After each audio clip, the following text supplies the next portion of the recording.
வணக்கம் சிம்மராசி நண்பர்களே. சிம்மராசி நண்பர்களுக்கு இந்த விகாரி தமிழ் புத்தாண்டு எந்த மாதிரியான பலன்களை கொடுக்க போகுது அப்படிங்கிறத தான் இந்த வீடியோ பதிவு மூலம் நாம் இப்போ பார்க்க போகிறோம்.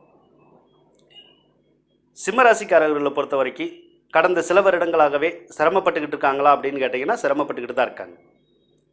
அந்த சிரமங்கள் ஏதேனும் ஒரு வழியில் வந்து மனசை கஷ்டப்படுத்துகிற மாதிரியான ஒரு நிகழ்ச்சிகள்லாம் கடந்த சில வருடங்களாகவே சிம்மராசிக்காரர்களுக்கு நடந்துக்கிட்டு தான் இருக்குது. ஒரு நேரம் நல்லா இருந்தால் கூட மறுநேரம் வந்து நல்லா இருக்க முடியலை. ஒரு நேரம் சந்தோஷகரமாக இருந்தால் மறுநேரம் சந்தோஷகரமாக இருக்க முடியலை. எப்பயுமே ஒரு சில சிம்மராசிக்காரர்களை பார்த்தீங்கன்னா கலக்கத்தோடையே தான் இருந்துக்கிட்டு இருக்காங்க. அடுத்து என்ன செய்ய போகிறோம், எது செய்ய போகிறோம், எப்படி நம்ம பிழைக்க போகிறோம், என்ன மாதிரியான விஷயத்தில் நம்ம வந்து ஜெயிக்க போகிறோம் அப்படிங்கிறதெல்லாம் ஒரு கேள்விக்குறியாகவே தான் சிம்மராசிக்காரர்களுக்கு வந்து இது வரைக்கும் இருந்துக்கிட்டே இருக்குன்னே கூறலாம். சரி, இவ்வளவு சிரமப்படுற அந்த சிம்மராசிக்காரர்களுக்கு இந்த விகாரி தமிழ் புத்தாண்டாவது ஒரு நல்ல பலன்களை கொடுக்குமா அப்படின்னு கேட்டிங்கன்னா நல்ல பலன்களை வந்து இந்த விகாரி தமிழ் புத்தாண்டு கொடுக்கறதுக்கான வாய்ப்பு அதிகமாகவே தெரியுது. அதாவது என்னன்னு கேட்டிங்கன்னா, இந்த விகாரி தமிழ் புத்தாண்டை பொறுத்த வரைக்கும் ஆயில்ய நட்சத்திரத்தில் தான் தொடங்குது, கடகராசியில் தான் தொடங்குது. இது நல்ல ராசியாக, நல்ல நட்சத்திரமான நல்ல நட்சத்திரம் தான், நல்ல ராசி தான். அப்போ சிம்ம ராசியை பொறுத்தளவுக்கு அந்த ஆயில்ய நட்சத்திரத்தில் சந்திரன் அமர்ந்திருந்தால் கூட, அதாவது 12வது இடம் வந்து வலிமை பெற்று இருந்தால் கூட, விரயங்களும் செலவுகளும் கூடியிருந்தாலும் கூட பொருளாதாரமும் இந்த வருடத்தில் வந்து ஏற்றம் பெறதுக்கான வாய்ப்பு வந்து உங்களுக்கு நிறையா இருக்குன்னே கூறலாம். அப்போ இந்த விகாரி ஆண்டு வந்து ஒரு அற்புதமான ஆண்டாக இருக்குமானா அற்புதமான ஆண்டாக இருக்கும், அதில் எந்த விதமான சந்தேகமும் இல்லை. அதே மாதிரி தாயார் வழியில் பகை இருந்தது, சொத்து சுக வழியில் துன்பங்கள் இருந்தது, சொத்து சுகத்தில் இடைஞ்சல் இருந்தது, வீட்டில் இடைஞ்சல் இருந்தது, எந்த வீட்டில் இருந்தோமோ அந்த வீட்டில் நிம்மதி இல்லாமல் குடியிருக்க முடிஞ்சது, இது எல்லாமே வந்து பார்த்திங்கன்னா உங்களுக்கு விலகுமான்னு கேட்டிங்கன்னா விலகும். அப்போ இனிமேல் நிம்மதி கிடைக்குமான்னு கேட்டிங்கன்னா சொத்து சுக ஸ்தானத்தில், வீட்டு ஸ்தானத்தில், தாயார் ஸ்தானத்தில் எல்லாம் நிம்மதி கிடைக்கும். அப்போ அந்த சொத்து சுகத்தில் இருந்து வந்த வில்லங்கங்கள், வம்பு வழக்குகள் எல்லாமே தீருமான்னு கேட்டிங்கன்னா தீரும். உறவினர்கிட்டே இருந்த பகைகள் எல்லாமே தீருமான்னு கேட்டிங்கன்னா தீரும். மேலும் வந்து பார்த்திங்கன்னா சனி பகவான் வந்து பார்த்திங்கன்னா உங்கள் ராசிக்கு 5வது இடத்துல தான் இருக்கார். அப்போ 5வது இடத்துல சனி பகவான் இருந்தால் நல்லதான்னு கேட்டிங்கன்னா 5வது இடத்துல சனி பகவான் இருக்கிறது நல்லது இல்லை. ஆனாலுமே சனியினால் மிகப்பெரிய கெடுபலன்கள் ஏற்படுறதுக்கான வாய்ப்புகள் இல்லை. என்ன சிம்மராசிக்காரர்களுக்கு வந்து பார்த்திங்கன்னா 5வது இடத்துல சனி இருக்கிறனால குழந்தை பேர் வந்து கொஞ்சம் தாமதமாக இருக்கிறதுக்கும் தள்ளி போகிறதுக்குமான வாய்ப்புகள் வேணா இருக்குது. ஆனால் இந்த விகாரி புத்தாண்டில் வந்து பார்த்திங்கன்னா ஒரு சில சிம்மராசிக்காரர்களுக்கு குழந்தை பேர் கிடைக்கிறதுக்கான வாய்ப்பு இருக்குது. ஒரு சிலருக்கு மட்டும்தான் அந்த தாமதமாகும். ஒரு சிலருக்கு வந்து நிச்சயமாக குழந்தை பிறக்கிறதுக்கான வாய்ப்புகள் வந்து இருக்குது. இதில் தசாபத்திலையும் குழந்தைகள் பிறக்கும் அப்படின்னு காமிச்சா உறுதியாக வந்து சிம்மராசிக்காரர்களுக்கு வந்து அந்த குழந்தை பேற்றை தர்றதுக்கான வந்து வாய்ப்புகள் வந்து இருக்குன்னே சொல்லலாம். அப்போ இந்த விகாரி தமிழ் புத்தாண்டில் தொழில் எப்படி இருக்கும் அப்படின்னு கேட்டிங்கன்னா தொழில் ஓரளவுக்கு ஏற்றம் பெறதுக்கான வாய்ப்புகள் இருக்குது. சுயதொழில் தொடங்குறதுக்கான வாய்ப்பு இருக்குது, தொழிலை வந்து விரிவுபடுத்துறதுக்கான வாய்ப்பு இருக்குது, புதிய கிளைகளை தோற்றுவிக்கிறதுக்கான வாய்ப்புகள் இருக்குது. சற்று அலைச்சலின் பேரிலையும் சிரமத்தின் பேரிலையும் அந்த முன்னேற்றங்கள் வந்து உங்களுக்கு ஏற்படும். அதே மாதிரி பணிபுரிகிறவங்களை எடுத்துக்கிட்டு கேட்டிங்கன்னா பணியில் வந்து இருந்து வந்த இடைஞ்சல்கள் எல்லாமே இந்த விகாரி ஆண்டில் வந்து மாறிடும். சம்பளம் குறைவாக இருக்குன்னு நீங்கள் சங்கடப்பட்டிருந்தாலோ, அதிக சம்பளம் வேணும்னு எதிர்பார்த்திருந்தாலோ அவைகள் எல்லாமே நடக்கும். அதே போல் வந்து பார்த்திங்கன்னா விருப்பம் இல்லாமல் ஒரு நிறுவனத்தில் பணிபுரிஞ்சிங்கன்னா அந்த நிறுவனத்திலேருந்து விலகி வேறு நிறுவனத்தில் உங்களுக்கு பணிபுரியறதுக்கான வாய்ப்புகளும் வந்து சிம்மராசிக்காரர்களுக்கு வந்து கிடைக்கும். அதே போல் பதவி உயர்வு, சம்பள உயர்வு போன்றவைகள்லாம் கிடைச்சி உங்களுக்கு சந்தோஷகரமான ஒரு மனநிலையில் வந்து உருவாகிறதுக்கான வாய்ப்பை இந்த விகாரி தமிழ் புத்தாண்டு உங்களுக்கு உருவாக்கி தரும். விவசாயிகளை பொறுத்தவரைக்கு இந்த விகாரி தமிழ் புத்தாண்டு வந்து ஒரு ஏற்றமான சூழ்நிலைகள் வந்து தரதுக்கான வாய்ப்புகள் இருக்குது. விளைச்சல் நல்லா இருக்கும், சந்தை நிலவரமும் நல்லா இருக்கிறதுக்கான வந்து வாய்ப்புகள் இருக்குது. அதனால் உங்களுக்கு விவசாயிகளுக்கு இந்த காலம் வந்து ஒரு ஏற்றமான காலம் அப்படின்னே சொல்லலாம். அதே மாதிரி இப்போ திருமணம் அப்படின்னு எடுத்துக்கிட்டீங்க அப்படின்னா திருமண முயற்சிகள் உங்களுக்கு நடக்குமான்னு கேட்டிங்கன்னா இப்போதெல்லாம் உங்களுக்கு திருமண யோகம் இருந்துக்கிட்டு தான் இருக்குது. அதாவது திருமண முயற்சி எடுக்கிறவங்களுக்கு மட்டும். அப்போ இது வரைக்கும் திருமணம் ஆகாமல் இருக்கிற சிம்மராசிக்காரர்கள் திருமண முயற்சிகளை எடுத்தால் அந்த திருமண முயற்சிகள் வெற்றி பெறுமான்னு கேட்டிங்கன்னா திருமண முயற்சிகள் வெற்றி பெறும், அதில் ஒரு மாற்றம் இல்லை.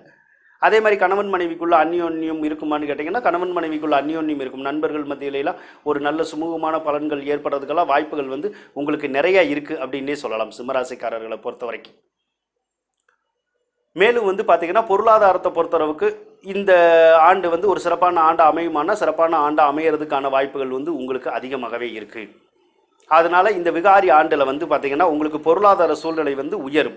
கடன் காட்சிகள் எல்லாமே தீர்றதுக்கான வாய்ப்புகள் இருக்குது, அல்லது கடன் காட்சிகள் வந்து குறைஞ்சு உங்களுக்கு நிம்மதி ஏற்படுறதுக்கான வாய்ப்புகளும் இருக்கும். அதே மாதிரி சொத்து சுக சேர்க்கை அப்படின்னு ஏற்பட்டீங்க நினைச்சீங்க அப்படின்னா ஜூலை ஆகஸ்ட் மாதங்களில் சொத்து சுகம் வாங்குறதுக்கு வந்து ஒரு சிறந்த மாதம் அப்படின்னு எடுத்துக்கலாம். அந்த மாதங்களில் நீங்கள் சொத்து சுகம் வாங்கணும்னு நினச்சிங்கன்னா உங்களுக்கு வந்து எளிதாக அந்த விஷயங்கள் வந்து கைகூடி வர்றதுக்கான வாய்ப்புகள் வந்து உங்களுக்கு கிடைக்கும். அதே மாதிரி ஜூன் ஆகஸ்ட் நவம்பர் இந்த மாதங்களில் ஆடை ஆபரணங்களும் எலக்ட்ரானிக்கல் பொருட்கள் வாங்குறதுக்கு ஒரு சிறந்த மாதம்னே கூறலாம். இந்த மாதங்களில் வந்து அந்த எலக்ட்ரானிக் பொருட்கள் வாங்கணும், ஆடம்பர பொருட்கள் வாங்கணும், நகைகள் வாங்கணும் அப்படின்லாம் நினச்சிங்கன்னா அந்த மாதங்களில் வந்து அந்த முயற்சிகள் எடுத்தீங்கன்னா அந்த முயற்சிகள் எல்லாமே உங்களுக்கு வெற்றி பெறதுக்கான வாய்ப்புகள் வந்து இருக்குது. அதே மாதிரி அரசியல்வாதிகளை பொறுத்தளவுக்கு இந்த சிம்மராசியில் இருக்கவங்களுக்கு பட்டம் பதவிகள் கிடைக்குமான்னு கேட்டிங்கன்னா இந்த வருஷம் வந்து பட்டம் பதவிகள் கிடைக்கிறதுக்கான வாய்ப்புகள் இருக்குது. ஏன்னா சிம்மராசி அப்படின்னாலே வந்து பார்த்திங்கன்னா இந்த கடகராசி சிம்மராசி எல்லாமே அரசியல்வாதிகளுக்குடைய ராசி தான், அரசியலுக்குடைய ராசி தான். மற்றவங்களை வந்து கட்டி அடக்கி ஆளக்கூடிய ராசிகள் தான். அப்போ அரசியல்வாதிகளுக்கு இந்த வருஷம் சிறப்பான யோகமாக இருக்குமான்னு கேட்டிங்கன்னா சிம்மராசிக்கார பல அரசியல்வாதிகளுக்கு இந்த வருடம் வந்து இந்த விகாரி வருடம் ஒரு ஏற்றமான வருடமாக இருக்கும். அதே மாதிரி பட்டம் பதவிகள் எல்லாமே கிடைக்கிறதுக்கான வாய்ப்பு இருக்குது. இந்த வருடம் சிம்மராசிக்காரர்களை பொறுத்தவரைக்கு சனி பயிற்சியோ ராகுகேது பயிற்சியோ இல்லை, குரு பயிற்சி மட்டும் இருக்குது இந்த விகாரி ஆண்டில். சரி, குரு பயிற்சி உங்களுக்கு ஒரு சிறப்பான பலன்களை தருமான்னு கேட்டிங்கன்னா குரு பயிற்சி சிறப்பான பலன்களை தரதுக்கான வாய்ப்பு இருக்குது. அதாவது அக்டோபர் மாதம் 28ஆம் தேதி குரு பயிற்சி வருது, அதாவது ஐப்பசி மாதம் 11ஆம் தேதி வருது. சரி, குரு பயிற்சி என்ன பண்ணும், எங்கேருந்து என்ன நடக்கும் அப்படின்னு கேட்டிங்கன்னா விருச்சிக ராசியிலேருந்து தனுசு ராசிக்கு குரு பயிற்சி வந்து நடக்க போகுது. அப்போ தனுசு ராசிக்கு குரு பயிற்சி நடந்ததுக்கு அப்புறமா நல்லா இருக்குமான்னு கேட்டிங்கன்னா உங்களுக்கு நல்லா இருக்கும் அப்படின்னே சொல்லலாம். 2 விதமான பலன்களை வந்து குரு பகவான் தரணும். ஒன்று 5, மற்றொன்று 8. இந்த 2க்குமான பலன்களை வந்து குரு பகவான் வந்து தரணுங்கிறது விதி. அதனால் இந்த 2க்குமான பலன்களை வந்து தருவார். அப்போ என்ன பண்ணுவார் அப்படின்னு கேட்டிங்கன்னா குரு பகவான் 5வது இடத்துல இருக்கிறனால இதுவரைக்கும் குழந்தை பேர் கிடைக்காதவங்களுக்கு வந்து பார்த்தீங்கன்னா குரு பயிற்சிக்கு அப்புறமா அந்த குழந்தை பேர் கிடைக்கிறதுக்கான வாய்ப்புகள் வந்து உங்களுக்கு அதிகமாக இருக்கும். குழந்தை பேற்றில் இருந்து வந்து அந்த தாமதமும் தடங்கள் எல்லாமே உங்களுக்கு விலகிடும். அதுக்கப்புறம் நீங்கள் விரும்பியபடி குழந்தைகள் பிறக்கிறதுக்கான வாய்ப்புகள் கிடைக்கும். அதே மாதிரி கோயில் சம்மந்தப்பட்ட வழிபாடுகள் செய்கிறதுக்கான வாய்ப்புகள் இருக்குது. அதே மாதிரி தங்கள் பெற்ற பிள்ளைகளுக்கு பலவித முன்னேற்றங்கள் கிடைக்கும். பிள்ளைகளுக்கு வந்து பார்த்திங்கன்னா அவங்களுக்கு கல்யாணம் காட்சி நடக்கிறது, அதே மாதிரி அவங்களுக்கு வேலை வாய்ப்புகள் கிடைக்கிறது.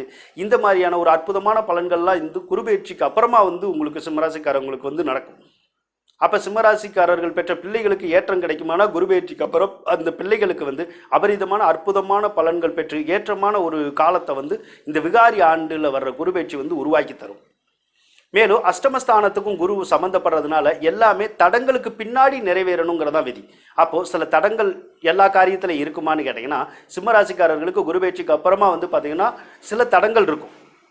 ஆனால் சில தடங்கள் இருந்தாலும் அந்த தடங்களுக்கு பின்னாடி எல்லா விஷயமுமே வெற்றி பெறும். அதாவது தடங்களாகி வெற்றி பெறணுங்கிறது விதி. அதனால் நீங்கள் எந்த ஒரு காரியத்தை செஞ்சாலும் தடங்கள் வரும். தடங்கள் வருதேன்னு யோசிக்காமல் தொடர்ந்து அந்த காரியத்தை செஞ்சீங்கன்னா சிம்மராசிக்காரர்கள் வந்து வெற்றி பெறதுக்கான வாய்ப்புகள் வந்து அதிகமாகவே இருக்குன்னு சொல்லலாம். அப்போ சிம்மராசிக்காரர்களை பொறுத்த வரைக்கும் இந்த விகாரி ஆண்டு எப்படி இருக்குன்னு கேட்டிங்கன்னா ஏற்றமான பலன்களை தருமான்னு கேட்டிங்கன்னா ஏற்றமான பலன்களை வந்து தரதுக்கான வாய்ப்புகள் வந்து உங்களுக்கு அதிகமாகவே இருக்குது. கொஞ்சம் சிரமத்தின் பேரில் அந்த ஏற்றமான பலன்கள் வந்து கிடைக்கும். எனவே இந்த விகாரி ஆண்டில் ஏற்றமான பலன்களை வந்து சிம்மராசிக்காரர்கள் பெற வேண்டும் என வேண்டிக் கொண்டு விடைபெறுகின்றேன். நன்றி, வணக்கம். சிம்மராசிக்காரர்களுக்கு இந்த வீடியோ பிடிச்சிருந்தா ஷேர் பண்ணுங்கள், சப்ஸ்கிரைப் பண்ணுங்கள், அருகில் உள்ள பெல் பட்டனை அழுத்துங்க. அதன் மூலமாக நாங்கள் வெளியிடும் ஜோதிடம் சம்பந்தமான ஒவ்வொரு வீடியோவும் உங்களை உடனுக்குடன் வந்தடையும். நன்றி சிம்மராசி நண்பர்களே.